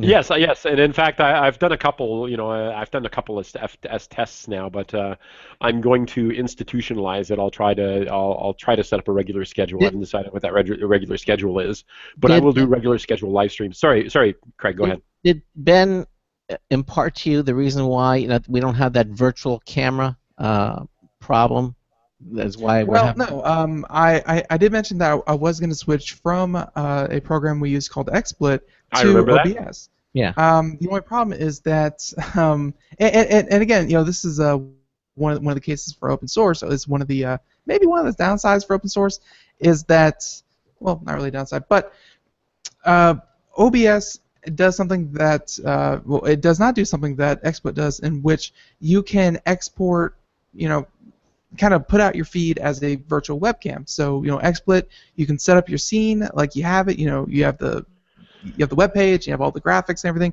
and you can output it as a virtual webcam. So that is what lets you use it for, let's say, Google Hangouts. OBS does not have a virtual webcam feature. You have to stream directly to the service. So if you want to stream to Facebook Live, if you want to stream to Twitch, if you want to stream to Azubu, like whatever you want to stream to, you connect to the service and you stream directly to the service. There is no virtual webcam anywhere in it. I disagree with you. Aha! That's what I was hoping to hear. I disagree with you. I didn't. Okay, I'm gonna fire it back up again because I shut it down. Oh, please! I hope I am wrong on this issue. Yeah. Okay, settings. Okay, sorry, not in settings. This is not in settings. I found this out because, of course, it's one of the things I was working with. So I set up a scene 2. Okay, and for sources, I set up one of the sources is my whole desktop, and what that is the one that comes up with in Linux anyway. It's a screen capture. Okay. Mm-hmm. So screen capture you get as opposed to a window capture, okay? So you do a full screen capture. And one of the other options is video capture device. At least in Linux it is. I can't speak for that weird operating system that you use. But in Linux, there's video capture device, which brings up a webcam, okay? Which you've got sitting in the corner of the desktop, which you can turn on and off. Ooh. Well, okay? no, well, I mean, I have that. Like you can see right here, I can get the webcam. The thing is, outputting, to a virtual webcam, like the entire scene sent out as a virtual webcam. Oh, so you're talking about the whole scene as a little like corner graphic or something? Like let's say we have Google Hangout here, and yeah. And again, video portion of the show, it's gonna get a little trippy here, but right here, it's the whole video portion of the screen. And right here, see for webcam, it says XSplit Broadcaster. Yep. And it's either the webcam I have, which is again Logitech, good people, or XSplit Broadcaster. There's no option to have open broadcasting software be a virtual webcam. I'm gonna have to find that out. Well, I trust me, I did my research on this one, or as I like to think I did. The thing about the open source thing that I was alluding to earlier was that one of the main curators of the source code mentioned that the feature was not in. People have been asking for it left and right because, again, that would be like the one feature that XSplit has over OBS right now. And people have been asking for it. He said himself, and I quote, I can't say that word on the air. I hate coding in whatever language it takes to code webcams. So he's like, it's open source. It's over on GitHub. Do what you want. If you want to do it, go for it. I have full faith in you, but I will never do that because I hate do what doing you want. One thing leads to another. Da, da, da, da. Pretty much. He said himself that he hates doing it, and it's open source. So if you want to take a crack at it, go for it. You could fork it. You could fork that code, baby. Right. So as of this moment, we're still using XSplit because of that simple reason. Maybe you can check into it for us, Marcel, and find out what the problem is. Well, I'll play with it. I'm going to be playing with it a lot now that I've actually got it working properly. And then, and again, like I really do like OBS. It's just OBS. You connect it to certain services, and you get a stream key, and you can broadcast directly to those services, and it works beautifully for that. But just using it as a basic virtual webcam, that feature is not there. And I've tried. A couple other third-party programs that were supposed to be like the bridge between that and this. Nothing on that end either. Like it's just the functionality is not there for this particular feature. So. Well, okay. I'll be playing with it. I'm not saying that I have an answer, but I'll take a look and see if anybody else has actually been doing anything on that because. Right.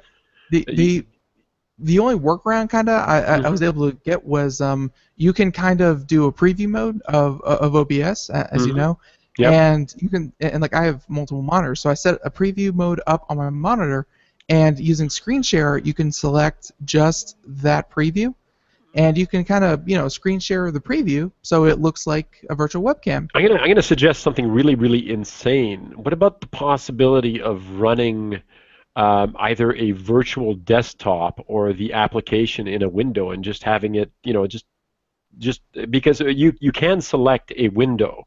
Like you can select the whole desktop or you can select a window. You could also conceivably have a window with whatever content you want in it and just, Right. Well, and Craig, 1 second. I know you're about to end the show, but just 1 second.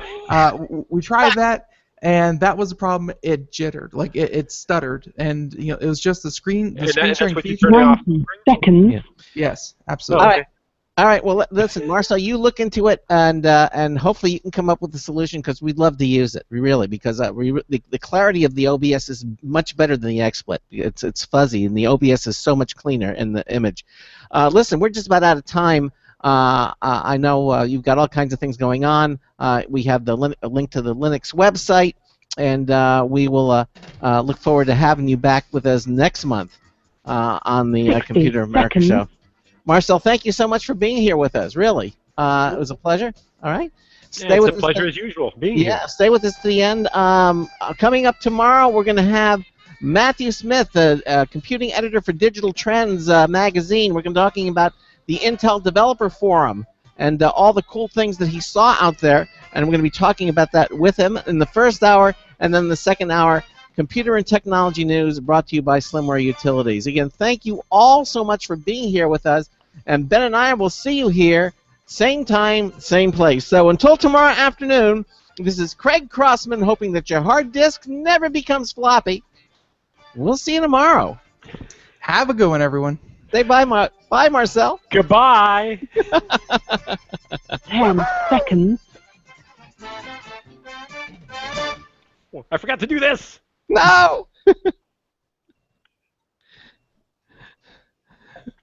Thank you for Log Talk Radio. Goodbye. Okay, I'm going to stop the Hangouts, but we'll still be in